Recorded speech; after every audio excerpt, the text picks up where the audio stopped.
Bienvenue sur le podcast Philosophie de balcon. Je suis Alessio Nistico-Brovelli.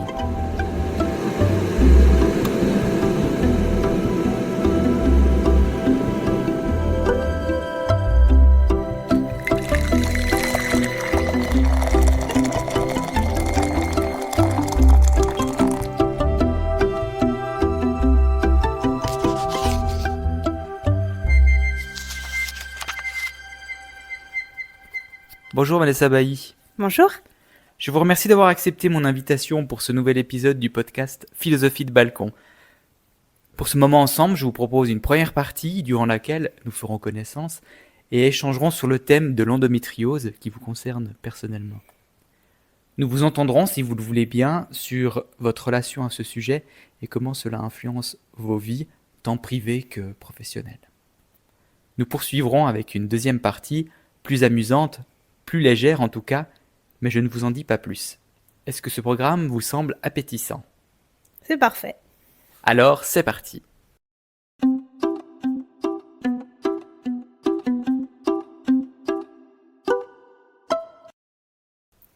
Aujourd'hui, je souhaite aborder le thème de l'endométriose. Le site internet du CHUV, le Centre hospitalier universitaire vaudois, et plus spécifiquement le service de médecine de la fertilité et endocrinologie gynécologique, décrit cette atteinte à la santé comme, je cite, « une maladie gynécologique fréquente, souvent douloureuse et potentiellement évolutive. Elle se définit par la présence anormale de cellules dans l'endomètre, tissu qui tapisse normalement l'intérieur de l'utérus, en dehors de la cavité utérine. Ces cellules s'y implantent et croissent sur d'autres organes pour finalement y provoquer des lésions. » Avant de parler de votre quotidien avec cette maladie, je souhaite, si vous le voulez bien, Vanessa Bailly, revenir à votre parcours personnel afin que l'on fasse un peu mieux votre connaissance. Très bien. Vous êtes né en 1992 à Vevey, une petite ville au bord du Léman, dans le canton de Vaud, en Suisse, où vous vivez jusqu'à l'âge de 23 ans. Vous grandissez entouré de vos parents, de votre frère aîné, ainsi que de votre tante maternelle très présente. Vous entretenez par ailleurs un lien étroit avec vos grands-parents maternels qui décèdent pendant votre adolescence. Est-ce que cette brève introduction est fidèle à la réalité ou souhaitez-vous ajouter, préciser un élément ou un autre ? Non, vous avez bien résumé, c'est tout à fait ça. À la fin de votre scolarité, vous entreprenez une première formation de fleuriste et travaillez quelques années dans ce domaine. Pendant combien d'années exercez-vous dans ce métier ? Alors fleuriste, j'ai pas fait longtemps. J'ai fait mon CFC pendant 3 ans et puis après j'ai fait 9 mois en tant qu'employée. Pouvez-vous décrire en quelques mots, s'il vous plaît, ce qu'est un CFC pour nos auditeurs, auditrices francophones qui ne vivent pas en Suisse ? Alors CFC, ce qui signifie Certificat fédéral de capacité. Donc en fait, c'est un apprentissage qui se fait sur 3 ans pour la plupart des métiers. Des fois, ça peut être sur 4, ça dépend. Et puis, l'idée, c'est de suivre une formation en cours d'emploi. Donc, on a vraiment les cours professionnels et puis on est engagé par un employeur, on est relié à eux directement. Et puis voilà, on suit une partie théorie et puis l'autre partie pratique qui se fait en entreprise ou au magasin sur le lieu où on est. Merci beaucoup pour ces précisions. Puis, vous vous réorientez professionnellement. Qu'est-ce qui vous mène à cette décision ? Alors en fait, à la suite de mon CFC de fleuriste, comme je vous ai dit, j'ai fait 9 mois et en fait, c'est vrai que c'est une profession que je ne me voyais pas continuer encore pendant des années. J'ai dû un petit peu choisir si je souhaitais ouvrir mon propre magasin, comment je voyais l'avenir, parce que c'était quand même un métier qui était assez difficile. Et puis, j'ai mon frère qui a travaillé dans les soins et qui m'a parlé d'un secteur animation où il travaillait, de la profession ASE que je ne connaissais pas du tout. Et du coup, je me suis assez vite lancée là-dedans à la recherche de stages pour voir ce que c'était. Et j'ai eu un gros coup de cœur pour cette profession. Donc, entre deux, j'ai fait 6 mois en Angleterre. Mais à mon retour de ce séjour, j'ai pu faire des stages. Et puis, j'ai directement commencé un apprentissage d'assistante socio-éducative avec les personnes âgées. Pouvez-vous nous décrire en quoi consiste ce rôle ? Alors le rôle d'un assistant socio-éducatif, c'est de s'occuper d'une personne du lever jusqu'au coucher. Donc voilà, l'idée c'est de maintenir, préserver l'autonomie des personnes, de les accompagner dans leur quotidien, Donc on peut être amené à faire différentes tâches. Par exemple, en EMS, on fait pas mal plutôt dans les soins, et puis après on a plutôt ce côté socioculturel où on les accompagne pour des sorties et autres. Et puis par exemple dans le handicap aussi, ça va vraiment être dans l'inclusion par rapport à tout type d'activité et d'atelier qui peut exister. Et pareil aussi dans l'enfance.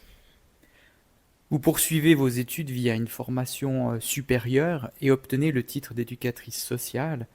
En quelle année est-ce qu'on se situe approximativement à ce moment-là? Alors j'ai commencé éducatrice sociale, c'était en 2018 et j'ai fini en 2020. J'ai fait sur 2 ans parce que j'avais le CFC d'ASE. Sinon, j'aurais dû faire cette formation supérieure en 3 ans. Lorsque vous décidez de poursuivre vos études, est-ce que vous êtes déjà déterminé à devenir éducatrice sociale? Oui, alors pour moi, c'était assez clair que du coup, en fait, je souhaitais changer de population parce que ça faisait déjà après 7 ans que j'étais avec la personne âgée. Et puis, j'avais vraiment envie de me réorienter et du coup, je suis partie dans le domaine du handicap mental où ça fait 4 ans maintenant que j'y travaille. Est-ce que vous aviez des options à choisir durant cette formation supérieure? Est-ce que vous aviez des alternatives à l'éducation sociale? Alors, il y avait la voie maître socio-professionnel où là, j'aurais pu très bien associer ma profession de fleuriste. Et là, j'aurais pu faire des ateliers justement avec des personnes en situation de handicap. Mais c'est vrai que mon objectif, c'était quand même de pouvoir travailler dans des foyers, dans des accompagnements au quotidien. Depuis l'obtention de ce diplôme, qui se situe en quelle année à peu près? En 2020. Depuis 2020, quel a été votre parcours professionnel? Alors après, j'ai directement été engagée donc à la Fondation Saint-Georges à Yverdon. Et puis j'ai eu l'opportunité de pouvoir faire une petite formation pour être formatrice en entreprise, parce que c'est vrai que j'apprécie beaucoup de suivre les apprentis, c'est quelque chose qui me tient à cœur, que la formation elle se perdure et puis de pouvoir les accompagner. Et puis peu après, j'ai pu faire aussi également experte, donc c'est vrai que ça fait maintenant 3 ans que je suis experte pour les examens des assistants sociaux éducatifs. Je mentionnais plus tôt que vous avez quitté Vevey à l'âge de 23 ans. Qu'est-ce qui vous a fait partir de cette ville? L'amour, bien évidemment. J'ai rencontré Alexandre en janvier 2015. On s'est rencontrés sur des réseaux sociaux et ça va faire bientôt 10 ans qu'on ne se quitte plus. Vous avez quitté Vevey pour une autre ville ou... Alors je suis carrément partie dans un autre canton qui est le canton de Neuchâtel. Qu'est-ce qu'on ne ferait pas par amour? Je suis une personne qui n'a pas forcément un attachement, un pied à terre, donc c'est vrai que pour moi c'était vraiment pas difficile de quitter Vevey. Voilà, et du coup j'ai découvert une super ville et je me suis fait tout un nouveau réseau. Si l'on revient un instant en arrière dans votre histoire et que l'on se focalise plus spécifiquement sur votre état de santé, comment se déroulent ces premières années de vie durant votre enfance? Alors j'ai toujours été une petite fille pleine d'énergie et puis en bonne santé. Et voilà, c'est vrai que j'ai pas eu de problème de santé ou autre durant toute mon enfance et puis mon adolescence. Quand sont apparus les premiers signes laissant supposer qu'il y avait quelque chose d'anormal? Alors en fait, c'était en 2016, c'était lors de ma dernière consultation chez ma gynécologue à Vevey, vu qu'après je partais sur le canton de Neuchâtel. Et là, en fait, je venais de me faire enlever le stérilet. Et puis à ce moment-là, elle m'a dit qu'elle voyait un peu comme des taches au niveau des ovaires, mais c'était très très flou. C'est vrai qu'en 2016, c'était pas autant développé et on n'en parlait pas autant que maintenant. Mais c'est là où tout a commencé. Et en quoi ces difficultés à ce moment-là ont changé votre quotidien? Alors ce qui a changé, c'est que j'ai commencé à avoir des règles douloureuses, surtout avant, les jours avant mes règles, où je sentais que ça commençait à m'appuyer, chose que j'avais pas eu auparavant. Ça a été le plus gros changement. Est-ce qu'il y a eu des complications à un moment? Alors, complications, non, mais c'est vrai que c'était quand même des douleurs assez importantes. Est-ce que vos médecins, gynécologues ou médecins de famille vous ont prescrit un traitement spécifique? Alors après, bah, j'ai changé de gynécologue, donc du coup, il a fallu un petit peu suivre entre Vevey et puis Neuchâtel. Et puis, bah, dans les premiers discours de la gynéco, ça restait quand même assez flou. Il n'y avait pas un discours alarmant, mais très questionnant. Et puis, bah, du coup, c'est vrai que ça me préoccupait pas mal. Et bah, en fait, j'ai repris la pilule, mais avec des cycles où je l'arrêtais entre deux. Pendant un petit moment, j'ai fonctionné comme ça, oui. Est-ce que vous savez de manière globale par rapport à cette maladie s'il existe un traitement? Alors, peut-être, mais en tout cas, en ce qui me concerne, et à ma connaissance, c'est de prendre la pilule en continu. Parce que le fait de prendre la pilule en continu, ça évite justement que le sang vienne nourrir ces kystes, ce qui fait qu'ils se propagent davantage et qu'ils grossissent. Ça permet vraiment de mettre en stand-by, si je peux dire ça comme ça, le développement de la maladie. Et aujourd'hui, comment vous vivez au quotidien avec cette maladie? Alors aujourd'hui, elle m'habite, mais je me considère pas comme malade. C'est quelque chose où j'ai fait un très gros travail sur moi, où j'ai pas envie de porter cette étiquette de malade, voilà. Pour moi, c'est quelque chose qui m'accompagne. Je sais que j'ai des kystes, je les accepte. C'est aussi une manière de voir les choses. Et puis, je prends depuis maintenant plusieurs années la pilule en continu pour éviter que ces kystes se développent davantage et ça va très très bien. J'ai dû me faire opérer une fois, c'était en 2019, parce que là, il y avait un kyste qui avait touché mon ovaire gauche et puis ça pouvait effectivement avoir des conséquences un petit peu plus graves pour la Suisse s'il y avait un désir de grossesse ou autre. Mm. Aujourd'hui, est-ce qu'il y a des facteurs qui péjorent, alors du coup, je n'ose plus utiliser le terme de maladie, mais est-ce qu'il y a des facteurs qui font grossir vos kystes? Alors à ce jour, non, parce que du coup, je prends la pilule en continu, donc tout est à l'arrêt. Mhm. Et au contraire, est-ce que pour vous, il y a des facteurs qui permettent de soulager ces symptômes? Bah, pour moi, c'est prendre la pilule. Mhm. J'ai pas eu d'autres expériences qui ont fait que j'ai dû prendre une médication spécifique ou autre. À part cette intervention, et c'est vrai que depuis cette intervention, donc 2019, là j'ai vraiment la pilule en continu. J'ai l'impression en vous écoutant que c'est un parcours très individuel, ce parcours avec l'endométriose. Est-ce que vous connaissez d'autres expériences avec l'endométriose, d'autres personnes qui vivent avec, avec cette atteinte à la santé? Alors c'est vrai qu'actuellement l'endométriose, on en entend beaucoup parler, il y a beaucoup de versions différentes. J'ai entendu dans mon entourage effectivement une amie qui pouvait pas avoir d'enfant parce que du coup bah cette maladie elle est vraiment venue envahir bah justement toute la partie où elle a pu se faire opérer, mais elle a quand même dû se faire enlever les ovaires, donc là c'était un petit peu plus compliqué. J'ai entendu d'autres personnes aussi qui ont eu des douleurs très très importantes. Alors c'est vrai que moi ça m'appuyait, hein, certes, mais pas comme j'ai pu entendre chez certaines personnes où c'était bien plus conséquent. De quelle manière vos proches ou votre conjoint vous soutiennent au quotidien?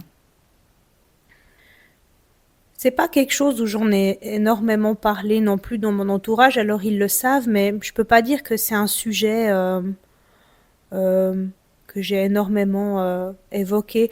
Alors avec mon conjoint, ce qui est très très très clair, c'est que du coup, bah voilà, la maladie est là, mais c'était surtout de réfléchir par la suite s'il y avait un désir de grossesse, comment ça allait se passer par la suite, parce que bah voilà, on était bien conscient que c'était aussi une option qui pouvait pas être possible. Et puis sinon, bah j'ai ma maman qui m'a beaucoup accompagnée Elle a eu aussi des kystes, elle s'est fait opérer. Alors du coup, quand c'était mon tour, eh ben, c'est vrai qu'elle a pu bien partager ça avec moi et puis m'accompagner à mon retour d'hôpital. Donc ça, c'était plutôt confortable. Mm. Vous le disiez tout à l'heure, au niveau de la maternité, il y avait quand même quelques risques que, qu'il y ait des complications en termes de grossesse. Est-ce que vous avez été directement informé de ces risques-là ou au contraire, est-ce que les médecins, par exemple, sont restés toujours très optimistes quant à quant aux possibilités de grossesse? Alors disons que ça a été des discours très négatifs. Donc ça va faire 10 ans en 2026 que j'ai appris que j'ai l'endométriose. Donc là, à chaque fois, on me disait ça va être difficile pour la suite d'avoir un enfant. Voilà, ça va être compliqué. C'est pas sûr que vous pouvez en avoir parce que du coup, maintenant, ça fait une année que j'ai de nouveau des kystes qui sont réapparus, mais qui sont maîtrisés. Et là, de nouveau, un discours alarmant, comme quoi il faut pas que je traîne pour me faire opérer. Donc voilà, il a fallu garder la tête haute et puis se dire voilà, d'être positif. Et je crois que c'est vraiment ça qui m'a fait tenir et puis de pas toujours écouter ce que les médecins disent. En effet, vous disiez rester positif. Quelles ressources vous avez au quotidien? Comment vous faites pour être comme ça optimiste? Alors il y a eu un gros travail dans le développement personnel déjà. Ça c'est grâce aussi à la formation d'éducatrice sociale que j'ai fait, où j'ai été suivie par une coach de vie pour gagner en confiance en soi. Et puis aussi simplement de croire en soi et de se dire mais si moi j'ai décidé de tomber enceinte, je tomberai enceinte et vraiment de se donner les moyens. Donc c'est un gros travail psychologique à faire au quotidien, mais on y arrive, ça porte ses fruits. Et puis, quelles sont les perspectives personnelles avec cette endométriose qui, si j'ai bien compris, ne se guérit pas? Comment vous envisagez l'avenir avec cette atteinte à la santé? Alors comment je me projette dans l'avenir, c'est que comme j'ai dit tout à l'heure, j'y ai toujours cru. Avec mon mari aussi, on s'est fait une raison, c'est aussi de se dire, il y a cette maladie qu'elle a, et c'est aussi d'accepter, est-ce qu'on aura un enfant ou pas? Est-ce que c'est notre destin d'en avoir un? Et puis, on a vraiment laissé les choses en fait vivre telles quelles. Et il faut savoir que après à peine 8 mois que nous avons essayé, bah, je suis tombée enceinte. Et aujourd'hui, je suis enceinte de 8 mois et je vis une grossesse vraiment incroyable. Je suis hyper épanouie. Et avec tout ce qu'on m'avait dit que ça pouvait être plus compliqué avec l'endométriose, et bah aujourd'hui, je suis très fière de prouver tout l'inverse parce que je n'ai aucun symptôme qui est relié à l'endométriose. Eh bien, sincères félicitations, Vanessa Bailly. Je suis très heureux d'apprendre que ce projet puisse enfin, j'allais dire, naître en vous. Que puis-je vous souhaiter pour votre avenir, tant privé que professionnel? Je crois qu'au niveau privé, vous aurez quelques mois, peut-être avec des nuits courtes qui vous attendent. En tout cas, je vous souhaite le meilleur au niveau privé. Euh, Au niveau professionnel, comment envisagez-vous les choses? Alors au niveau professionnel, j'ai beaucoup de chance, je suis responsable d'une équipe qui est juste incroyable et j'ai une telle confiance en eux. Donc là, je diminue tout progressivement mon taux et je vois que ça suit bien et je vais reprendre mon poste de responsable à 80% après mon congé maternité. Le terme de la grossesse est pour quand? C'est le 13 décembre. 13 décembre, et du coup, ça vous ferait un retour au travail vers la fin du printemps? Exactement, je compte reprendre plus ou moins à partir de début juin.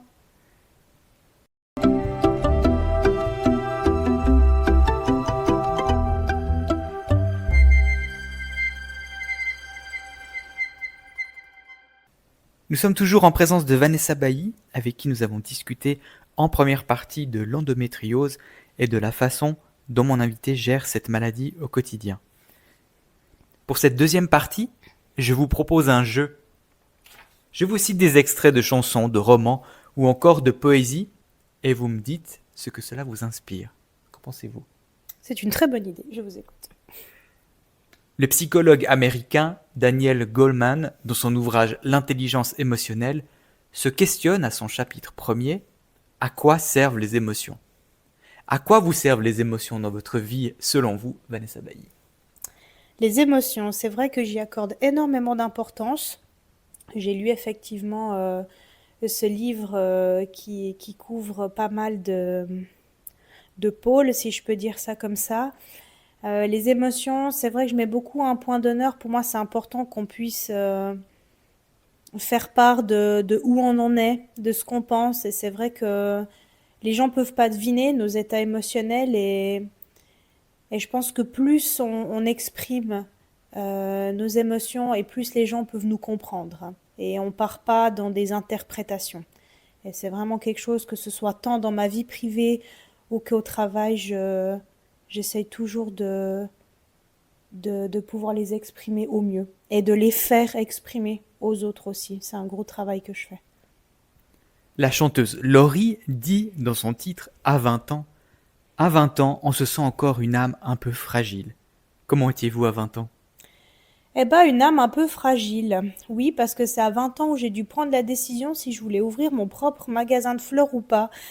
Et là, je me suis dit que non, j'étais trop jeune pour faire ça et que j'avais plein d'autres projets à vivre avant de m'enfermer comme ça dans un projet super, hein, effectivement, mais que je savais que c'était pour les 10 prochaines années où j'allais devoir m'investir à fond. Donc, une âme un peu fragile, elle résume assez bien la situation. Virginia Woolf, romancière anglaise du début du XXe siècle, dit dans son essai Une chambre à soi, je la cite, Impossible de bien réfléchir, de bien aimer, de bien dormir si on n'a pas mangé. Vrai ou faux, qu'en penserait votre mari?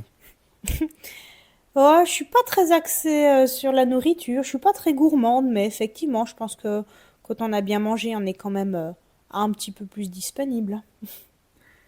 La chanteuse Alizée dit dans son titre J'en ai marre, je la cite, J'en ai marre de ceux qui pleurent, qui ne roulent qu'à 2 à l'heure. Et vous, en avez-vous marre des gens qui pleurent? Oh, alors si j'en avais marre des gens qui pleurent, je pense que j'aurais quitté le social il y a bien longtemps. Des automobilistes qui roulent qu'à 2 à l'heure? Oh, je les dépasse et on passe à autre chose. Plus loin, elle dit J'en ai marre de ceux qui râlent. Qu'en pensez-vous des râleurs? Ah, alors ça, grâce à mon développement personnel, j'ai quand même appris à prendre beaucoup de recul. Donc en fait, je regarde les gens de se plaindre, mais ça m'atteint pas du tout. Et je crois que c'est vraiment cette distance que je mets qui fait que bah, je les regarde et je les écoute et je passe à autre chose. Ça m'atteint pas. Et des extrémistes à 2 balles qui voient la vie tout en noir? Eh bah, qui voient la vie tout en noir, mais elle est tellement plus belle quand elle est rose.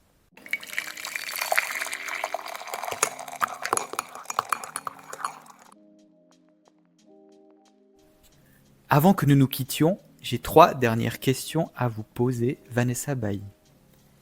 Quel livre que vous avez récemment lu recommanderiez-vous à nos auditeurs et auditrices? Un livre qui m'a beaucoup touchée, c'est Kilomètre zéro de Maud Ankawa. Est-ce que vous pouvez nous résumer en 2 mots le contenu de cet ouvrage? Alors très brièvement, donc en fait c'est une amie qui demande à son amie d'aller lui chercher un remède qui se trouve au Népal. Et puis en fait, elle lui dit qu'elle est malade et puis qu'elle doit faire ce voyage pour la sauver parce qu'en fait, elle voit que son amie est très investie dans le travail, elle vit que pour ça. Et en fait, tout est mensonge parce que l'objectif en fait pour elle, c'est d'envoyer son amie de faire un pèlerinage, de prendre du recul et de voir autre chose. Et c'est uniquement au moment quand elle revient et qu'elle lui annonce qu'elle est pas malade et qu'elle a envoyé son amie faire ce pèlerinage pour qu'elle puisse conscientiser plein de choses, que là, il y a beaucoup d'éléments qui se révèlent. Et je trouve que c'est une belle prise de recul. Y a-t-il une série, un film ou un documentaire qui vous a particulièrement marqué ces derniers temps et que vous nous conseilleriez? Une série que j'ai regardée il y a pas longtemps et qui m'a bien touchée, c'est Good Doctor. Effectivement, Sean, donc un des docteurs de la série, il est atteint d'autisme. Et puis je trouve très intéressant qu'on puisse justement mettre en avant une personne atteinte d'autisme mais qui peut avoir toutes les capacités pour devenir grand chirurgien. Et ça montre vraiment dans le monde dans lequel on vit aujourd'hui et dans lequel on veut aller quand on parle d'inclusion dans le milieu du handicap. Dernière question, est-ce qu'une exposition, un concert ou une activité à l'extérieur vous a touché dernièrement ? Alors un concert, mon chanteur préféré qui est Gims avec sa voix de baryton. Alors souvent les gens rigolent quand je le nomme, mais c'est juste important de se concentrer sur le timbre de voix de nos chanteurs et écouter toute l'histoire qu'il y a derrière. Donc c'est un chanteur qui me touche particulièrement, surtout quand on connaît toute son histoire. Je vous remercie sincèrement, Vanessa Bailly, de m'avoir accordé ce temps pour cet échange que j'ai trouvé tout à fait passionnant. Merci encore. Merci à vous. Nous arrivons au terme de cet épisode du podcast Philosophie de Balcon. Je vous remercie de nous avoir écoutés. N'hésitez pas à commenter, noter et partager cet épisode.